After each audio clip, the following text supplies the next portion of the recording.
Okay, we start now, please. So we have January 2020, economics paper 1. Yeah, the first question says, which one of the following values show perfect price inelastic of supply? Zero. When it is zero, it is perfectly inelastic. If it is less than 1, it is inelastic. If it is 1, it is unitary. And if it is more above 1, if it is greater than 1, it is what? If it's greater than 1, yeah, it's elastic. Yeah, thank you. Less than 1 inelastic. Yes. So the answer is 0. 0. D. Question 2. They said a firm has total cost of $1,250,000 per month and variable cost of $100 per unit. If it produces 5,000 units, calculate the total fixed cost. And we say total fixed cost is what? Total cost is fixed cost plus variable cost. Yes. So we need to find our variable cost here. So the variable cost will be 100 multiplied by 5,000, which is 500,000. Since TC is FC plus VC, then VC will be TC minus FC. So that's 1,250,000 minus 500,000, which is 750. Yes, thank you. I think calculation of this is yeah, sure. So go to question C. What is meant by the term supply? We did this last time. I wrote the goods and services produced that are what is the term production or produce? Supply. Supply is the quantity of goods or services firms are willing to supply or produce at a given price and time. Yeah, that's what the goods and services produced are willing to sell in a given price. Yeah, supply. He said wrong. No. Don't say one. At a given price and quantity, yes, it has to be there. So we'll move on, please. Yeah. Question D said, state one example of an occupation that is in secondary sector of the economy. Secondary, car production, bricklaying, bricklaying, construction. They are all in the secondary sector. Building. And what is secondary sector? It's the sector that converts raw materials into finished goods. So go to E. Divide the term labor. Labor is physical.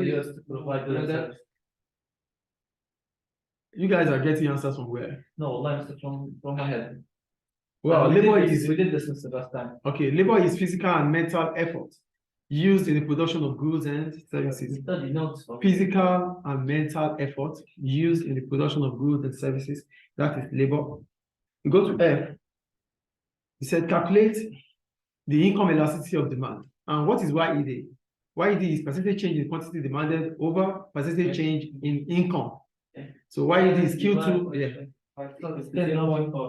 Is it 0.4? Yes. Okay. That's what I get. So that's 10 divided by 25, yeah, 0.4. Positive, right? Yeah. So is it a normal good or inferior?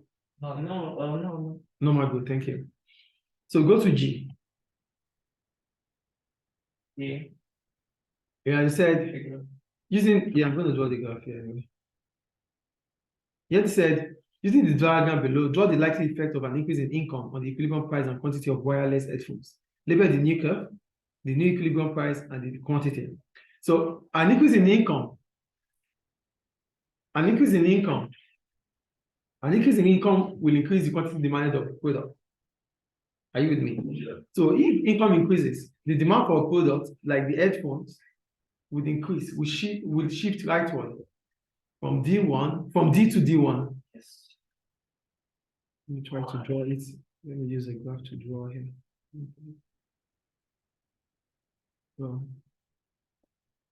So it's going to be a shift in demand curve rightward from D to D1. At that point in time, we're going to have an increase in price. It should be from PE to P1. And the quantity demanded for goods, for headphone, will increase from QE to Q1. Do you get the point? Yes. So here we have the equilibrium price. We have a new equilibrium quantity at Q1. We have it at Q1. Then we have a new price we have a new price at P1. At P1. At P1, yes. Is it clear, please? Yes.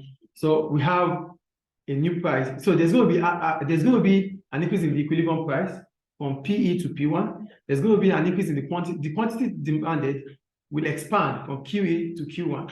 That means high quantity please. High quantity demanded, and the demand curve will shift rightward from D to D1. Is it clear, please? Yes. Expand. Hold on, please.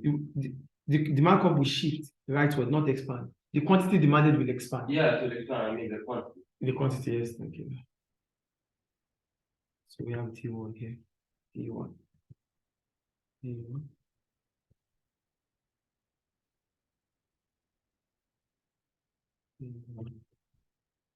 Yeah, right? Yeah. Right. We'll go to question. H. Pay on possible presenting cost for the government to. Question H, right? Yes. Yeah. Now they said The government of a country decided to build a new hospital. okay, I'm going to try to erase. Okay, great, it's done. Okay, they said explain one possible opportunity cost. The government of a country has decided to build a new hospital. Explain one possible opportunity cost for the government of this decision. The first thing is you define what opportunity cost is. Opportunity cost is the cost. Is the cost of produce. Opportunity cost is the next best alternative for gun. Excuse me. The next one. Is the next best alternative for gun. That means you have make a choice of choosing one item above another. So the one that you've left is the next best alternative. Do you get the point of opportunity cost? Yes. The next best alternative for gun is opportunity cost. So if government have decided to build new hospital, the opportunity cost of building new hospital might be the new schools that government will not be able to build, or the new roads that government will not be able to build. Yes. Do you understand? Yeah. So that is the opportunity cost. And why is it like that? If government has chosen one, it would have meant that government does not have the financial capability to do others. Is it clear? Yes. If you have three options, if option A is there, option B is there, option C is there. If you are choosing option A, B and C are. B and C no. It's only B that is the opportunity cost, not C. If you are choosing B, C is the opportunity cost. That's why we said the next best alternative for gun. Is it clear? Yes. So when you have three options, the options you choose, the one that is next to it is the opportunity cost. Is it clear, please? Is it clear, please? Yeah. Please read for me, Malik. McAfee is a US-based global computer software security company. In 2015, its revenue was over 2.5 billion. The company operates a fundraising match program. This means when one of its 7,600 employees participates in a fundraising activity, such as a walk-on or cycle event, the company will contribute an equal amount for every $1 raised for charity by an employee. The company will also contribute $1 to the charity up to a maximum of 1,000 per person. Thank you. So with reference to the data, the information above, and your knowledge of economics, analyze the possible reasons why McAfee chooses not to profit maximize, but instead operates the fundraising match program. We did this last time, I think, so too, right? When we said like they want to. Why sometimes don't talk Profit maximization. Yeah, here they talk about fundraising. Let me just explain this. Yeah. I said McAfee might have chosen fundraising instead of profit maximizing based on the following reason. One, it might be able to attract potential customers. When you do a fundraising activity like this, it attracts customers. Do you get the point? Yeah. So attracting potential customers means that you might be increasing your revenue, isn't it? Yeah. So this might result into consumers buying computer software from McAfee instead of its rivals. Yeah. You get the point? Is it clear, please? Yes.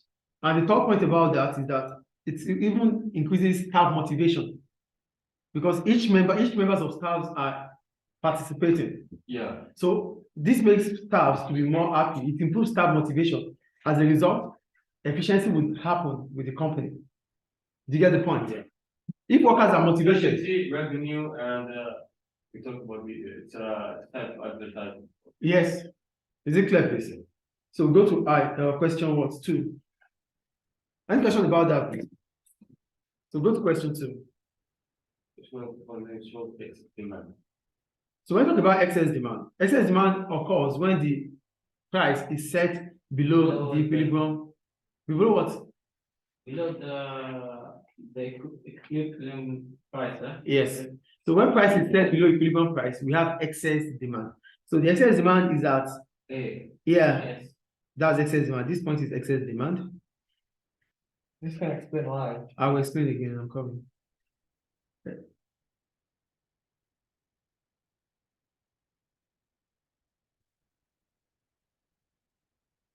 This is excess demand.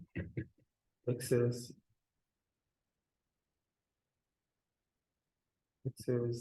demand.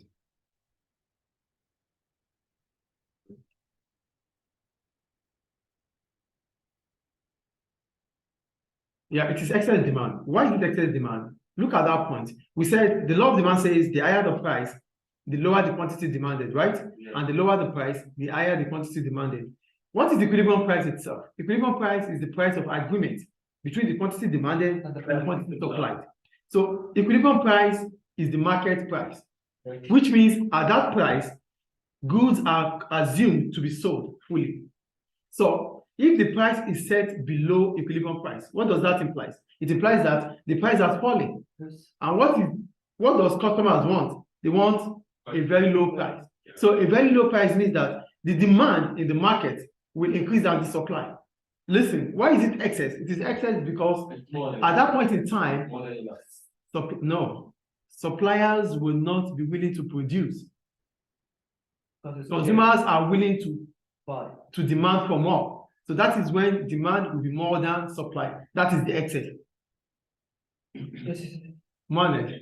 You better listen to what I'm talking about. It's not about getting the answer. It's about just put it down and listen to me, please.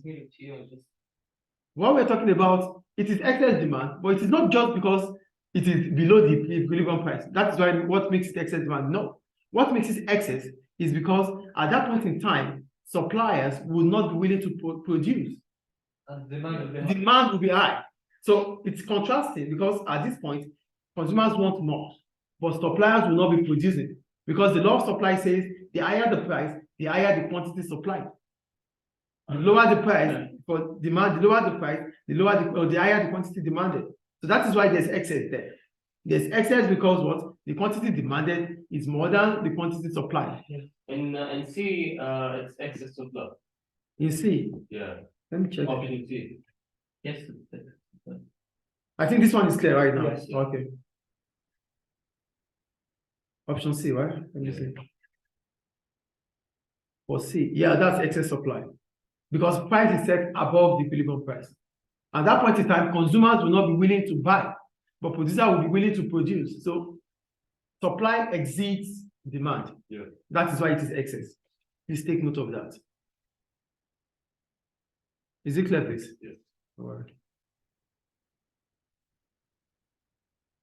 We go on to question B. They said land can be described as which one of the following? Factor of production. Yeah, it's a factor of production. So what is the reward for land? No. If you use that, The reward for land. the reward. For land. What's the reward for labor? What do you mean the reward? The reward. The reward for labor is what? The reward for enterprise is what? The reward for enterprise. Profit, yes. The reward for capital is what? Profit. No. Capital. Yeah. Investing. No. Interest. The reward for capital is interest. How come? How is interest? Capital means you are producing other goods, yes or no? Yeah. So because you are producing other goods, you are making more. So that is interest. It's not the same as enterprise. And the reward for labor is wages or salary. If it's in the exams, I believe. Where is it?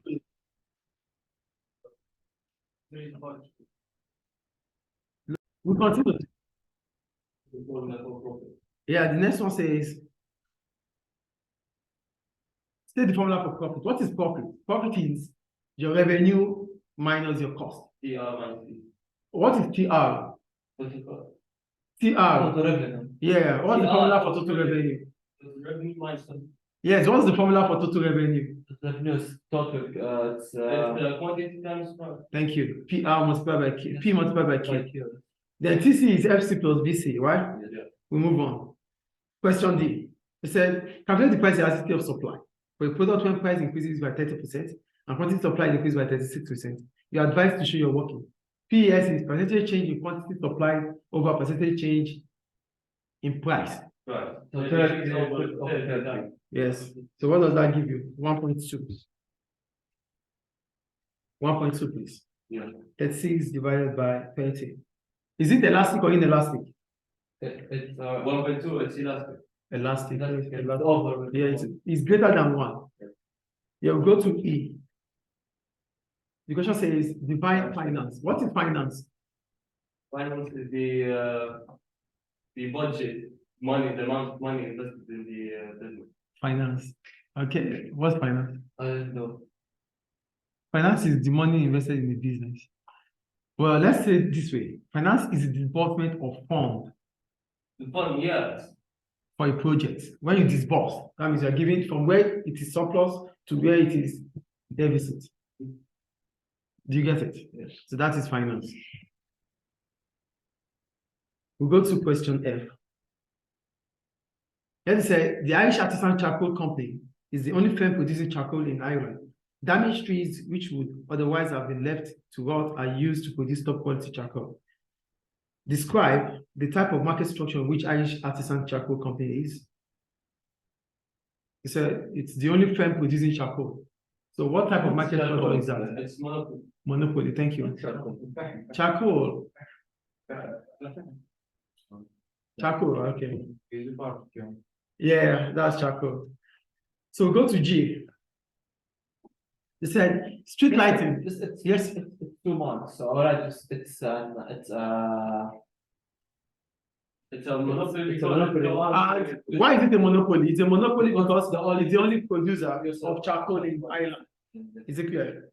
I always get mixed before between niche and monopoly. Can you? Yeah, in each market is a market for specific people. So in each market is inside a competitive market. Yes. You're just creating a special market out of the competitive market. That's a niche.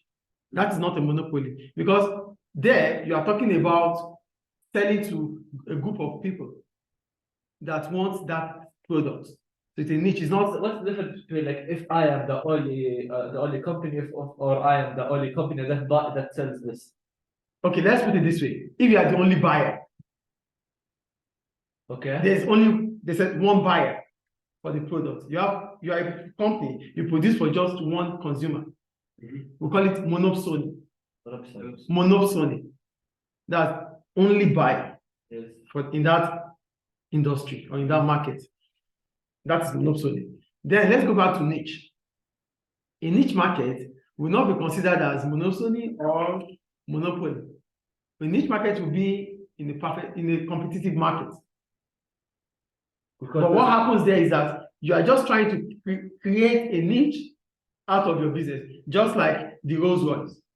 Yeah. It's an industry for cars, yes or no? Yes. But Rolls Royce is a car for specific people. Yes. Rich people, yeah. Did you get it? Okay, so what's the name of the market structure for like if I am me and another company are the biggest company.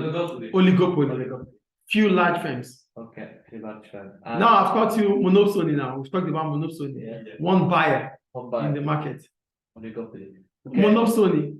Now monopsony is One buyer. One buyer. Oligopoly is two. Few, no, not just two. Okay. Few large Few firms large. dominating the industry. This Oligopoly, yes. And monopoly is A firm one firm that produces for that in that market. product. And there's monopolistic. For monopolistic, it's an imperfect market too. But what makes it monopolistic is that in that imperfect market, they produce products that look similar but are not close substitutes. So, yes. Just like the market for bread and cake. Yeah. They are like, sometimes you like want to take cake and bread. They are not substitutes, Yeah. but you can see them as similar products. That's a monopolistic competition. Clear, right? Yes. So we move on. And Mr. If they're all like the same, it's competitive market. Like There's no, well, we call it perfect market, right?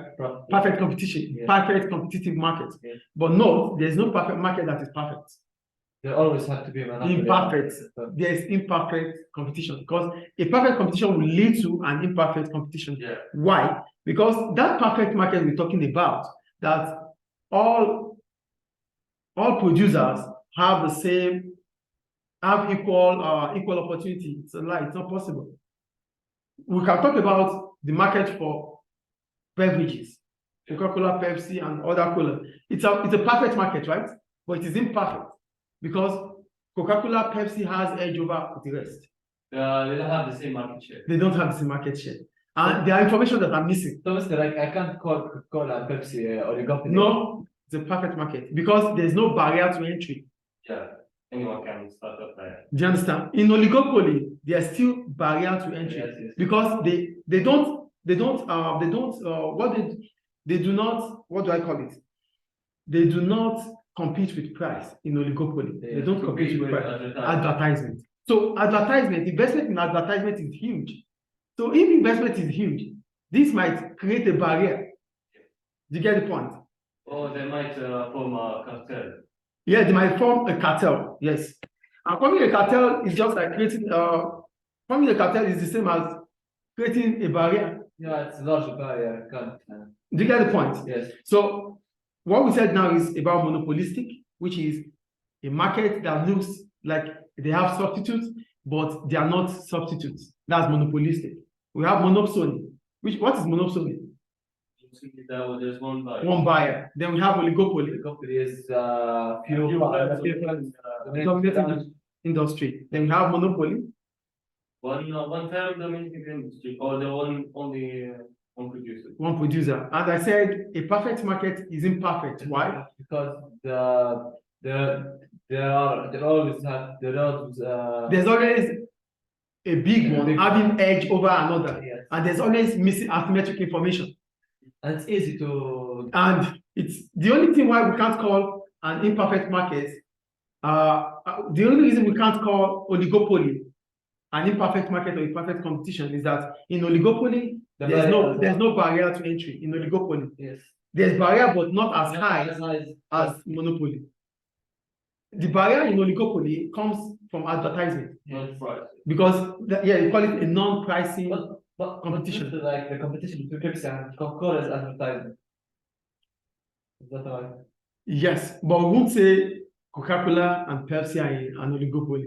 Normally, when we check it, we would consider it as monopoly or oligopoly because Coca-Cola and Pepsi are the top, but there are others. They have the highest market share. They have the highest market share and they are the top, dominating the market. But it's difficult for us to say it is oligopoly because it is free entry and exit. So Coca-Cola can start today. Yes. Do you understand? Nobody's going to stop it. But in oligopoly, it's difficult. In monopoly, it's difficult. Or in a perfect competition, free entry and exit. Yes. Do you get it? Yes. Okay. So go to a monopolist can use predatory pricing. Monopoly. Yeah, as a barrier to entry. Monopoly or oligopoly? Monopoly. Yeah, monopoly. Yeah, they can use predatory pricing. But most of the time, they don't use it because nobody's even competing with them. In oligopoly, they might. Yeah. No one is competing with them. Yes, like when a company buys another company, buys another company's share. That's a takeover. Takeover. So shall we move on now? Yes. So they said street lighting is considered to be a public good. Explain one reason for this. It's a public good because it is non-excludable. So your consumption doesn't stop my consumption. Yes. So anybody that walks by through the street would use the light and doesn't stop the next person coming not to use the light. But the problem about the free rider, they said, what is it? Why this maybe caused by, might be a problem or might cause a free rider problem? Electricity bills. That's not a free rider. Do you know what a free rider means? Freelancer who benefits from public goods and does not pay any tax. Does not have impact in it. That is the free rider. Does free rider have a problem with traffic, Mr.? No, not that you are driving free. It doesn't. No, it doesn't. no, I know what free rider is, but Mr. I do not understand the question. Yes, that's what I'm trying to explain now. Listen, please. They said street lighting is considered to be a public good. Explain one reason why this may cause a free rider problem. First, what is a public good? A public good is non-excludable, non-rivalable. Yes. So it is non-excludable because your consumption doesn't stop my consumption. So anyone that walks through the street will use the street light. Yeah. But in those people that walk through the street, that uses the street light, some of them pay taxes, some do not pay. And taxes would have, the revenue made from taxes would have been used to build the street light. Yes. So those that use the street light without paying their tax are free riders. Is it clear? Yes. Shall we move on now? So the next one. So Mr. Here I explain what a free rider is, and explain like what's the problem with does not pay tax. Yes, that's fine. So go to H. H, right? Okay. It's a wonderful works. Please read for me. Yes. Me. Yes. Wonderful Wax is a small UK-based firm that produces candles. The candles are environmentally friendly because they are handmade with soy wax and pure essential oil. This is instead of harming paraffin wax, which produce toxic when burned. Elsa Newham sets up the business because she wants to help the environment. She was surprised when a large firm made contract offer. It offering its facilities. offers the facilities to increase production if Elsa was prepared to share the profit. Yeah. Okay. Now, with reference to the data above and your knowledge of economics, assess whether wonderful works would have more benefits from remaining a small firm rather than becoming a large. So let me just explain that because of time. Okay. So, wonderful firm being a small wonderful works being a small firm, one would allow it to will be able to offer personalized services. So that means it will be able to sell to customers one-on-one, which means customers will be able to know the owner of Wonderful Works, which is Ella. And Ella will be able to, Ellie, right? Yeah, Elsa. Elisa, yes. Elisa will be able to know its customers will be able to know Elisa. Yes. That's the first point. Yes. That means to build relationship. The second point I made is that Wonderful Works produces handmade candles. If it will become bigger, it can't be. So handmade candles doesn't need equipment or machine. So being small is good for the business. And she cares about the environment, so it's good for the environment. Yeah, because it cares about the environment too. Yeah. So, and the last thing I wrote about Elisa, I said Elisa may be able to hold on to its business because as soon as it becomes bigger, it might lose control of the business. Yes. So these are the reasons why Wonderful Works might remain small. However, if Wonderful Works remains small, it won't be able to exploit economies of scale. Or expand. It won't, expand. No, we're talking about why it's important for it to expand now. Oh, yes. If it remains small, it won't be able to exploit economies of scale. And economies of scale comes as a result of expansion. Yes. So that means if Wonderful Works remains this way, it might increase its average cost of production. Do you get the point? Yes. So I said the next thing I wrote is yes, Wonderful Works if Wonderful Works is large, it might be able to compete in the market if new firms are coming in. Do you understand? Yeah. Any question about that? No. So go to question 3. For example, economies of scale. Please. Yeah, they said, which one of the following is an example of external economies of scale? External economies of scale will come as a result of expansion in the industry that reduces the average cost in that industry. So the industry is expanding, not the firm. If the firm is expanding and is enjoying the cost, and is enjoying cost advantage, that is internal economies of scale. But here, as a result of the industry becoming so big and wide, they are enjoying certain cost benefits. Yes. So bulk buying is the same as what? Diversification. Bulk buying is discounting. Okay. So we call it purchasing economies of scale. Bulk buying is the same as what? Purchasing economies of scale. It is internal. Skilled labor. Is external. Yes, It's external. Why? Because more skilled laborers are coming into that industry because the industry is becoming bigger. Just check 4 or 5 years ago in the educational industry in Libya. A lot of teachers are not in the industry. But these days, there are a lot of teachers, there are a lot of centers, there are a lot of schools, there are a lot of libraries these days. Because the industry is becoming bigger. That is external economies of scale. So it's big. It's big. Okay, let's can extend C&D. Yeah, bureaucracy is a diseconomies of scale. What's bureaucracy? Bureaucracy means a lot of paperwork that has stopped decision making. So the business, the business is becoming so big that it cannot handle paperwork. Yes. So decisions are too slow. It is internal diseconomies of scale.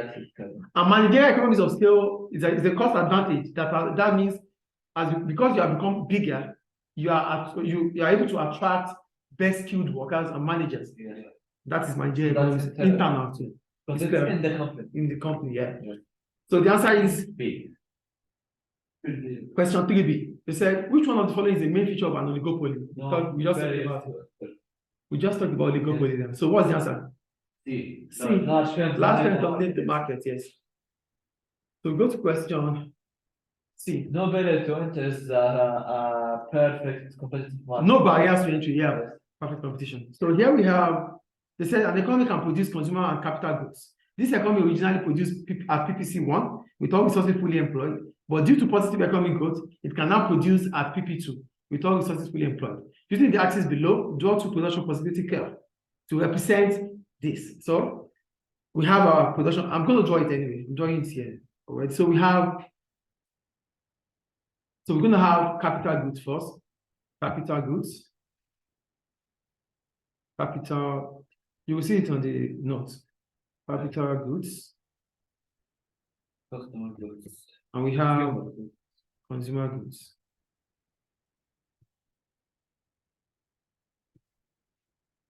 You have consumer goods. Consumer goods. So that's the first point. We have capital goods on the horizontal side. On the vertical side, consumer goods on the horizontal side. Now we have to draw. So we have a PPC curve. Let me draw.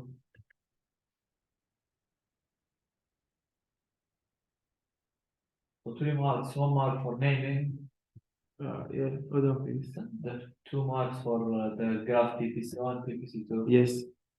I want Can to I see how you draw it? Yes, please come. I'm I'm trying to find what I could use to draw this. Maybe this. Okay, yes, we can use it. It should be better than this anyway. This is PPC1. I'll do another one. Should draw better than this anyway. Okay. So here you write your PPC1 and PPC2. Then you make an arrow. No, draw another. There should be an arrow here. That's fine. We choose one. Should be an arrow this way. Yes. Yeah, because they said the question says the economy with increase in output, the economy is producing at PPC2. So that means there's an outward shift. This is an outward shift. So we call, please come. Yes. So here PPC1 is, so here at this point we call it outward shift. So it's outward shift. Outward shift. All resources are fully utilized. So the economy is being able to produce now at this point. Is it clear? Yes. Well, When they're not fully utilized, it's inward shift. yes, when it's not yes, fully utilized or not unemployed. Unemployed, Inward, yeah. Is it clear? Yes. All right, so we move on.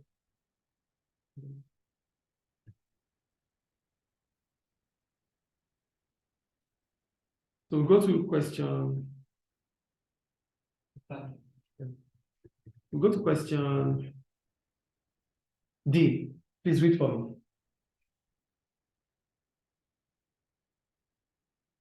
technology has been used to perform some of the jobs previously done for many years by humans. For example, robots in factories and self-checkout machines. This substitution of capital for labor is likely to increase as technology advances. At most call centers, humans currently respond to customer queries, but Google has developed an automated assistance. Many telecom firms have switched to using calls made by these automated assistants. Thank you. So the question says, with reference to the data and your knowledge of it, analyze how the demand for labor might be affected by the use of machine. So first, what is demand for labor? The quantity of workers firms are willing to employ at a given price, at a given wage rate. Yeah. That is demand for labor.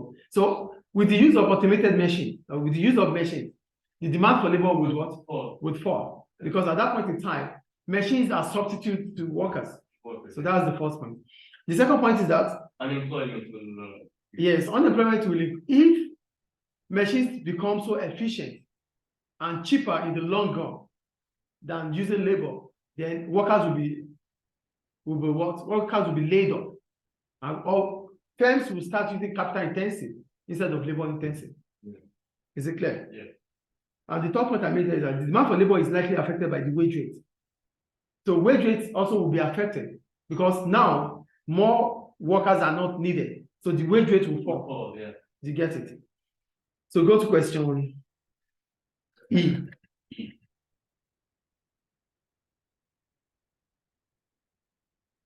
They said there are many reasons for fireworks display. The bang, bulb, and wheel sounds, along with wide-ranging displays of colorful sparks, are used to celebrate religious festivals and historical occasions, as well as private and public events. Some events charge an entry fee, but people are still able to see and hear the fireworks without entering the venues. Former military personnel have complained. This can bring back negative memories related to war experiences. It can also disturb animals that are frightened by the loud noises.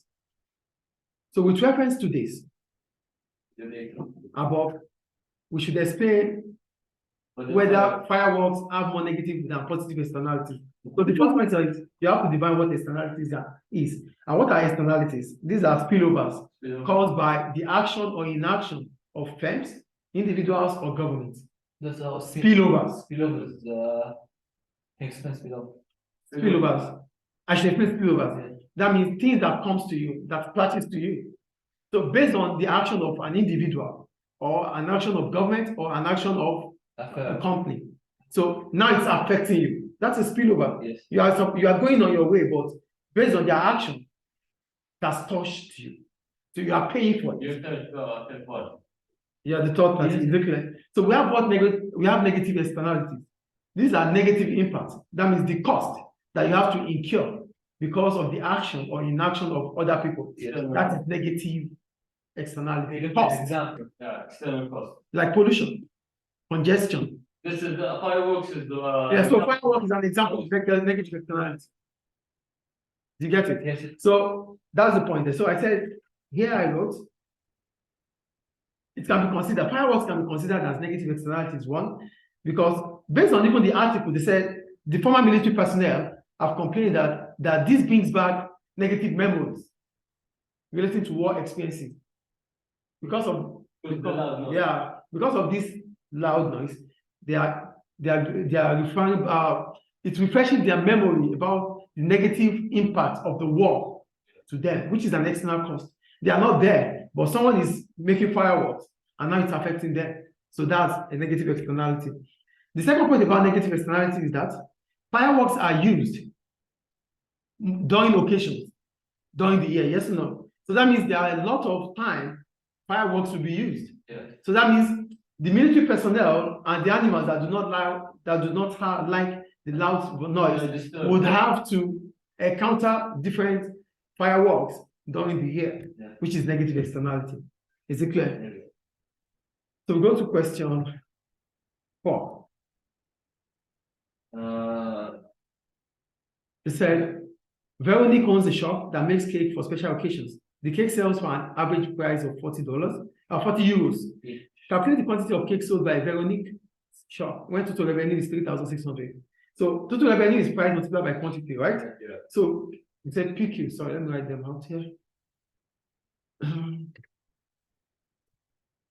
So it says total revenue equals 600 equals. price multiplied by quantity. We don't have That's the total quantity. revenue. We don't have the quantity. Then now 600 divided by 4. Divide by hold on, four. please. So we say total revenue is equal to price multiplied by quantity. So quantity will be equals to total revenue Over divided by price. price. So that means we have Q equals to 3,600 divided by 40. So that gives us 90 units. 90 years. Yeah, is it clear? Yeah. Is it clear, please? Yes. 90 years. Clear. So go to question 4B.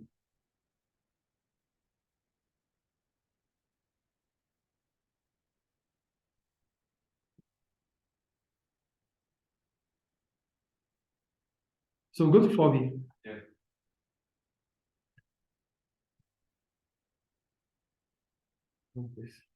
German World Bank Group.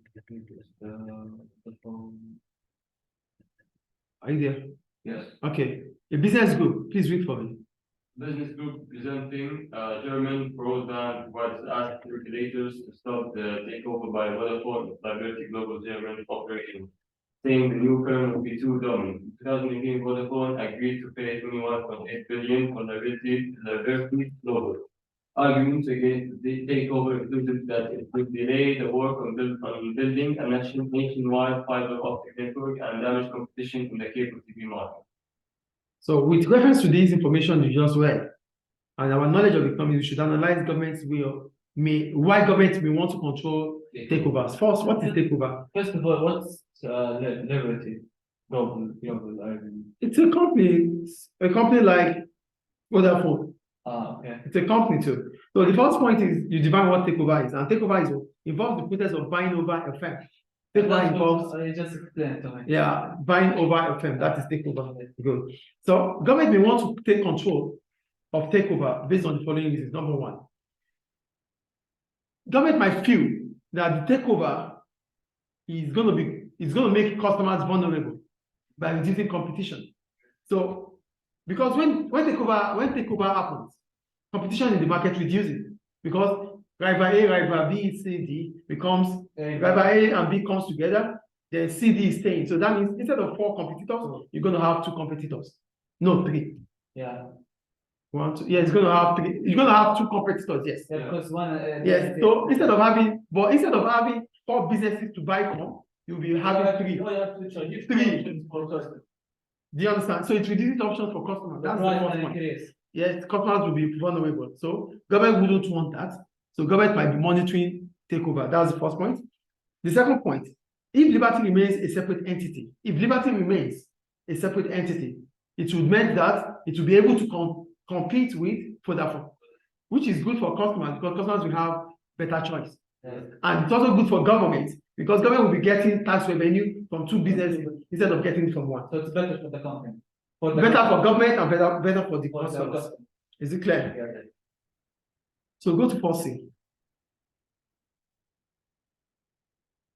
Value added Please read for me.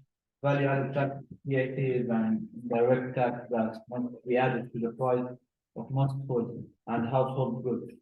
The rate of VAT in South Africa was increased from 14% to 15% on the 1st April 2018. Both consumer spend and businesses